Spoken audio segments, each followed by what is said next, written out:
Le hibou qui ne dormait jamais. Présentation du hibou. Dans une grande forêt pleine de secrets et de surprises, vivait un jeune hibou nommé Olmo. Olmo n'était pas comme les autres hiboux. Il refusait de dormir. Olmo, t'en excité? Dormir? Quelle perte de temps! Moi, je veux tout apprendre. Les plantes, les étoiles, les chants des oiseaux, la météo, les noms des champignons, les vents du nord, du sud. Pendant que les autres animaux dormaient profondément, Olmo restait perché sur sa branche, les yeux grands ouverts, un livre dans une patte et une loupe dans l'autre. L'épuisement commence, mais au fil des jours, Olmo commença à changer.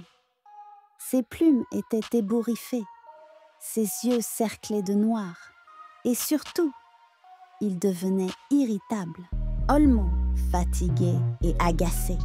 Qui a bougé ma pierre? Je l'avais posée ici pour étudier la mousse. Lapin inquiète. Olmo, tu es sûr que tu vas bien?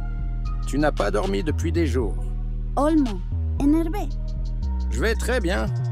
Et j'ai appris que le ciel change de couleur 12 fois entre 2h et 4h du matin. Ses amis commencèrent à s'éloigner. Même les lucioles le trouvaient trop tendu. La dispute, un soir, alors que la forêt se préparait à dormir, l'écureuil Luna déposa une noisette sur la branche d'Olmo, comme elle le faisait toujours. Olmo, criante. Ne touche pas à ma branche, tu as écrasé mes notes. Luna, surprise et triste. Je voulais juste te dire bonne nuit. Luna descendit sans un mot, les yeux brillants de tristesse. Le silence et le vide. Le lendemain, Olmo se rendit compte que plus personne ne venait le voir. Pas de lapin, pas de hérisson. Même les fourmis semblaient l'éviter. Olmo, voix tremblante. Est-ce que je me suis trompé? Est-ce que j'ai poussé tout le monde loin de moi? Fatigué, confus et seul, Olmo sentit pour la première fois quelque chose d'étrange, une lourdeur dans ses paupières. Il s'endormit. Juste 5 minutes. La surprise de Luna, il se réveilla au bruit d'une petite voix. Luna, douce!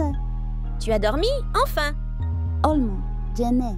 Je crois que j'avais oublié ce que c'était. Luna. Le savoir est beau, Olmo. Mais même les arbres dorment. Même les étoiles font des pauses derrière les nuages. Elle lui tendit une petite infusion d'écorce de tilleul. Luna, souriante. Bois, repose-toi.